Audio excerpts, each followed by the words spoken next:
Eddie, welcome to the Dad Edge, my friends. Good to have you on.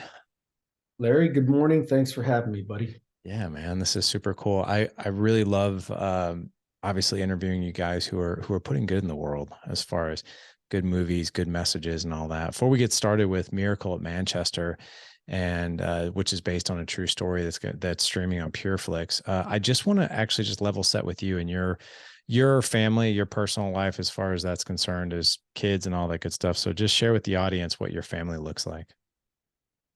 I am the father of two teenage sons. I have Jack, who will be 18 in July, and Max, who will be 17 in December. I've been married for 18 years, and I've known my wife for 21 years. And when I met her, her dog was named after my favorite drummer, John Bonham from Led Zeppelin, and I knew she was the one. Nice, man. What advice? So I have two teenage sons as well, and I also have two little ones. So I've got two teens. Wow. Yeah, I have four boys. Uh, Wow. right. Congratulations. Thank you. But what advice would you give the men out there who are raising, I would say, the kids who are younger, preteen, but just getting the men who are listeners of our show ready for the teenage years? Well, I'll tell you what, Larry. My dad was my biggest supporter, and he was my biggest fan, and he was my best friend, and he was my hero. And when I was a kid, he taught me to look a person in the eye and shake their hand and make sure that the handshake is nice and firm and deep. And, that's kind of the metaphor for the way I've tried to raise my own sons.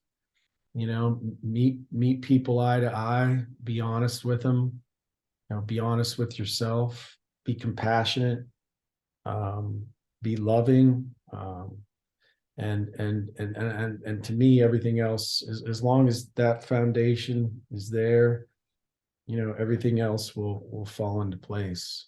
There's no blueprint, right? So things come along, and like I asked my son the other day, I was just like, hey, do you think I've been a good dad to you? Do you think I've been a good father to you? And he goes, yeah, Dad, as long as I think as long as your kids just care about people, like I just said, everything else kind of will fall into place.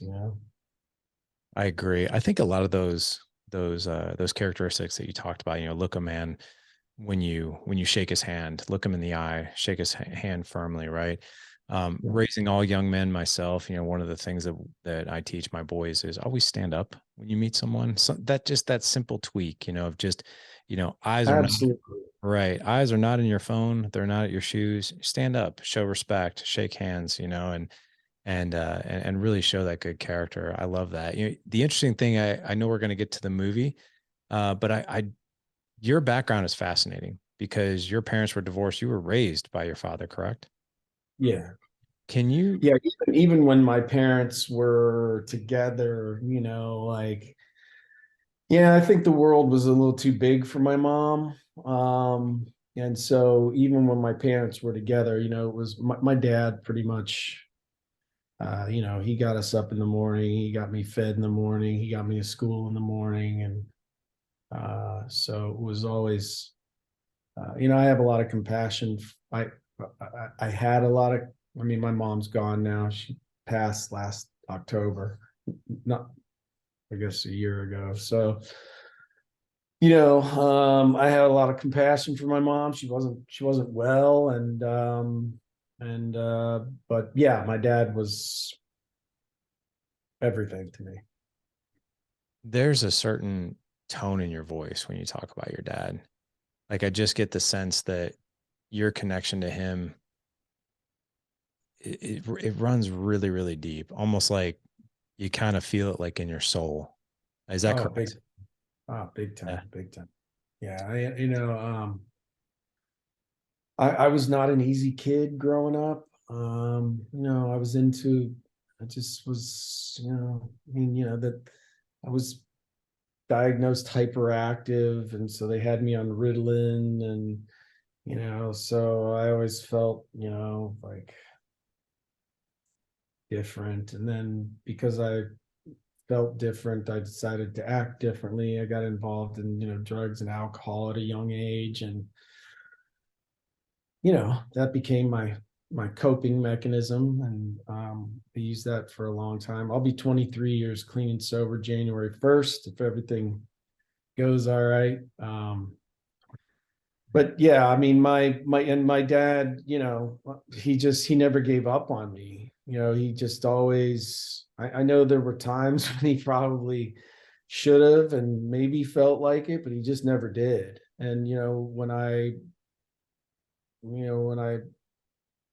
look back and see how dedicated he was to me in the face of my own actions, it just makes me love and respect him even more. I mean, he's gone. He passed Right. March 15th of last year. You know, hardest thing I've ever been through in my life. I mean, still today, I was down in. We did 2 screenings at Ave Maria University in Naples this past weekend, and they asked me a question about my dad, and just it's not easy. It's not easy. So, I mean, and my dad was an emotional guy. He was an empathetic guy, and I'd call him on the phone, and I was like, Daddy, have you been crying? He's like, yeah, oh, no. And I'm like, are you watching Private Ryan again? Because there's this part at the end where the now older Private Ryan goes back to the cemetery in France there, and he asks his wife, he says, uh, "Tell me I'm a good man," or he says, have I lived a good life? Tell me I'm a good man." And she says, you have, and you are. And that was one of the last things my sister and I said to my dad. It always, I think my dad was like, he wanted to know that he had lived a good life and was a good man. So Man, nothing like pulling on the heartstrings, man. Like just 10 minutes into this interview, I think it's safe to say that one of the most beautiful gifts that a father could possibly ask for, Eddie, is the one that you gave him with that statement. Because most men will go to their grave and not be that lucky. I don't know about you. I think you and I are probably the same in the fact that, oh my gosh, if I could die and that's the last thing that I hear, that I was a good father, I was a good man, I taught my kids, some things that really helped them live this beautiful life. There would be I think there would be a smile of peace, on our face. yeah, I hope so. You know, I hope so. This has been a couple of years ago when my dad started getting sick. He always was like worried about me getting a job in Hollywood because, like I'd call him and be like, yeah, I'm up for this thing. And then he'd talk to me a day later and be like, so what happened to the thing? And I'm like, yeah, no, I didn't get it. And it just, over and over and over and over. And it just, he just was like, I don't know how you do it. I don't know how you do it. So the last couple of years, he said, Eddie, I'm praying for you. I said a prayer for you today. And that was new. That was a new thing for him to say to me. And it really made me kind of reconsider my own spiritual path. Again, my dad was my hero. So I'm like, well, kind of if he can do it, maybe I can too. Right. So, um, and then when he passed away, everybody said to me, your dad's still with you, and I want to believe that, and I just wasn't sure, I mean, I have questions and doubts, and I'm human, and so a little story that kind of, so 2 nights before my dad died, I'm sitting in the room with him. We're watching March Madness. You know, he loved watching March Madness. So the TV was on, but the lights were all out. So I could see him just by the light of the TV. It was dark in there. And I was sitting over eating Skittles. I had a bag of Skittles, a big bag of Skittles. And my dad, he couldn't hardly speak anymore. So, but he said, "Hey, Ed, you got some candy over there?" I said, yeah, I got some Skittles. I was like, "You want a Skittle?" And he was like, "Yeah, I'll take a Skittle."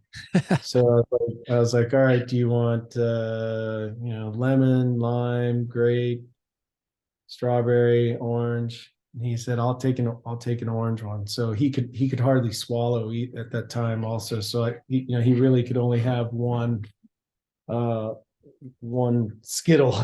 So I gave him an orange Skittle, and I was like, "How was it?" He was "Oh, it was good. It was good." And so I finished up, put my bag of Skittles in my bag. My sister flew in the next day, and then things really started to, decline for my dad very quickly. And so when it was all over, I left my sister at the gate, and I went and got on my plane, and and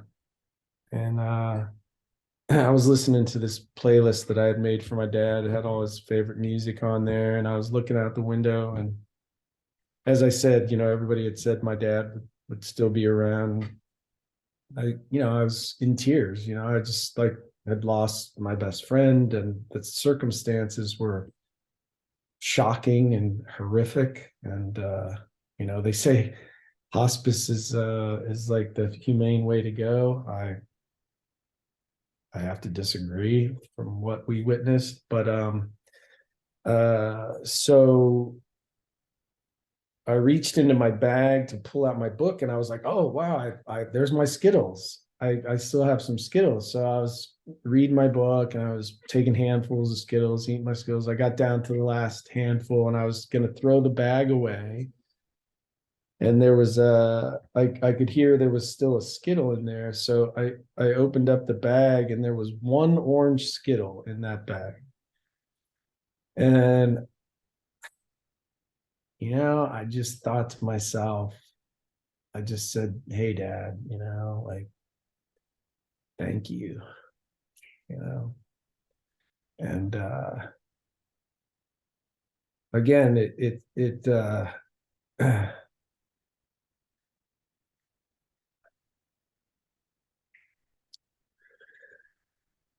I started thinking maybe there are no coincidences. Like I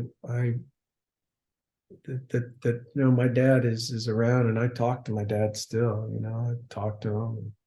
I mean, it's kind of, if we're going to talk about Miracle at Manchester, which is, the movie that I directed, it's like all of a sudden I lost my dad, and then I was going to direct a film about a dad's unconditional love for his son. So it just like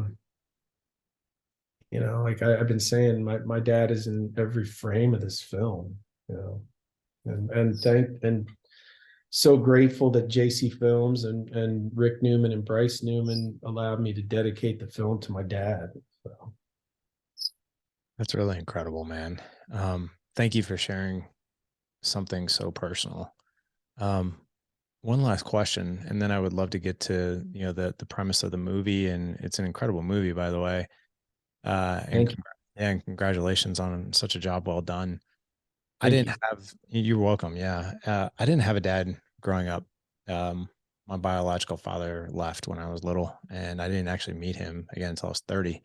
But I did have this amazing grandfather. Like my grandfather was absolutely, and just for time's sake, I won't get into the why or the how, but he was just an amazing man. Showed me a lot of different things, and really took it, I think, upon himself to really raise me. And when he died in 1998, I was wrecked.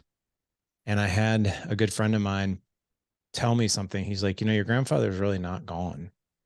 He's like, he can, if you allow him to continue to live through you. And it's up to you of how you're going to do that. And Eddie, the story I'm telling myself with kind of man you are and raising two young men, that's true for you too. And I would say the question that I have for you is how will your dad and this beautiful man, this beautiful legacy continue to live on in generations to come? Well, like I said, my dad taught me to look a man in the eyes, give him a firm handshake. And again, it's a metaphor, but that's how I'm raising my sons. And hopefully, if my boys choose to have a family of their own, they'll do the same thing. You know, my dad was a Midwestern guy, kind of old school dude. He was a great athlete. He just was a decent guy. You know, he was funny. He made me laugh. I got my sense of humor from him, and he just loved me unconditionally. You know, even in the face of my inability to get my act together for a long time.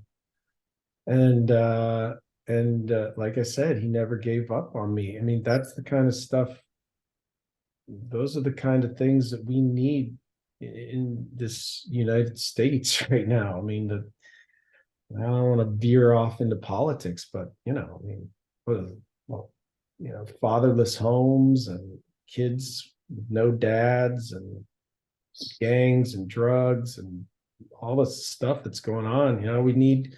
We need positive role models, and I was fortunate enough to have one, and hopefully, I'm an imperfect human, but a very imperfect dad, but hopefully,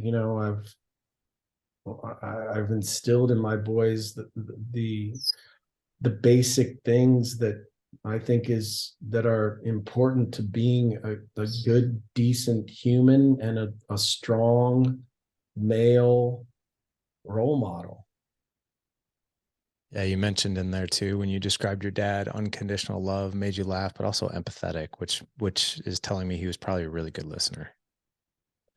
Yeah, I mean, I talk to him every day over the last couple of years, especially because of COVID. So he was in Philly across the country, and I thought of it as like, if I walked if he was here with me and I walked into the other room and like whatever, took a shower or watched TV, and then I came back in the room and had I lived via the phone the same way, like if some days I'd call him twice, or some days I'd call him a bunch of times, it just was like, what, I pick up, why not? Hey dad, what's going on? How you doing? What are you up to? I mean, it wasn't really necessarily about having some substantive conversation. It was just letting him know that I'm thinking about him, and checking in on him, and letting him know that, I'm there, and that I appreciate him. That's so cool, man. Again, what a beautiful gift, to give to your dad. And like I said, even that last statement to give to your dad. Just in the last few minutes here, I know. So the new movie Miracle at Manchester. It's this incredible story about a true story based on Bryce Newman, who is a Catholic school athlete diagnosed with a really aggressive brain cancer. And through this, obviously a huge dark time for him, but his father becomes his greatest support and advocate. Can you share any more details around what is that? What does that mean? How does he become this beautiful supporter and advocate of his son, even going through this dark time? Yeah, well, look, Rick, I play Rick Newman in the film, and Rick picked me up for work every morning, and it'd be 5 o'clock in the morning or whatever, and he'd be like, "All right, Eddie, good morning, here we go." I mean, he just is like, he's going, and so I understood that, how how his support for his son was so obvious to me just through his personality. We talked every morning, and he told me a lot of stuff. I learned a lot of things from him about his relationship with his son. I mean, his faith was tested. Certainly, he had, he was like, God, why have you done this to such a beautiful boy? And he never said, why have you done this to me? He said, why have you done this to my son? which I think is important. I mean, I think it's reflective of who he is and the message that we're trying to I mean, look, message, I don't know. Look, we're just trying to tell a story, good. I don't, I don't want to, it's the film isn't agenda driven, which, like bugs me today. All films are just agenda driven and it's just, yeah, we wanted to make a movie, like I said, that made people feel better about themselves, that, give them some hope, let them know that there's still community and family and people, that it's okay in the face of today's, I don't know, seemingly religious persecution, that it's okay to have faith. It's okay to pray. And if you don't want to, that's okay too. But, be peaceful with one another. I mean, the film doesn't beat anyone over the head with religious dogma. I mean, it has a religious component. And the thing is, Bryce Newman, the young man, his faith never wavered. I mean, he always was just like, God, you will take care of me one way or the other, and that's huge. um I mean, I how admirable is that, to be able to be that strong in your faith. And I think what this film does is, because it doesn't beat anyone over the head with dogma, that people that are kind of sitting on the fence, maybe will at least consider, like, well, maybe, like, I don't know, maybe it's okay. I mean, even if they're a person who, like, aggressively resists, they can say, okay, maybe I can have a little more compassion for people that have faith, even if it just moves the needle one way or the other, just a little. I think that's what we were trying to do. Tell a good story, tell a true story, make sure that the lighting was good and the acting was decent, and give people a reason to get out of bed in the morning. You say there's no agenda, but that is a beautiful agenda to have, even if it wasn't the purposeful one behind it, because that's exactly what the world does need right now. We need some more inspirational things. We need things that are, in my personal opinion, more faith driven, right? But I love this approach of, like, it's not in your face. It's more of like, hey, we're here. It's an invite. Enjoy, right? And enjoy and get what you want out of it. Take what you want, and then leave the rest. Um, Exactly. so I know obviously people can see this on PureFlix. There's also your website that you have, which is miracle@manchester.com. As far as just the men in the audience who want more, or to connect in some other way, shape, or form, what are the best ways to do so as we wrap up here? For men to connect, Yeah. I mean, look, I have my close group of friends, and we tell each other we love each other, like, we always end it with bro, just to, so, it doesn't get too creepy, or, but it's like, I Right. love you, bro, Yeah. and I saw there was a thing on Twitter. It said, tell your friends that you love them so much that it makes them uncomfortable, like, just like, I mean, I remember the first time when I told one of my friends that I loved them, it's like I saw this look on my dad's face, like, oh, what is this all? Yeah, What what is is that this all all? about? Right. My dad's old school, and but like, let your people know that you love them, and it's okay to express that. I'm all about it, man. I don't know. I used to say I was an open book, but I think I'm more of an open magazine. I'm a quick read. I wear my heart on my sleeve. It serves me at times. Other times, maybe not so much. But it's one of the things I got from my dad. I'm an emotional guy, and I would rather be a little over emotional than the reverse. I agree. Well, this has been awesome, my man. We're going to have all the links for this in the show notes for the men. Gentlemen, you can go to thedadedge.com/421 for this show. Again, thedadedge.com/421.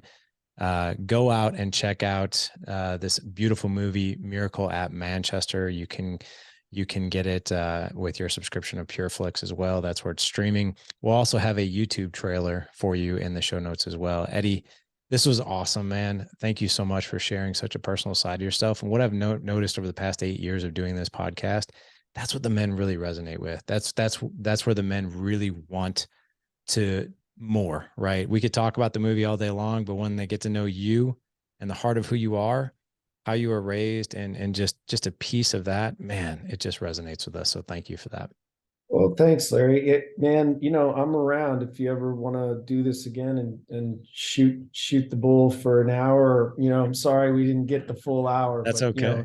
if you feel so inclined, you know where to find me. I would love it, my man. I wish you nothing but the best of luck, and thank you Thanks, so much man. for coming on. All right, brother. I'll talk to you soon. Talk to you soon.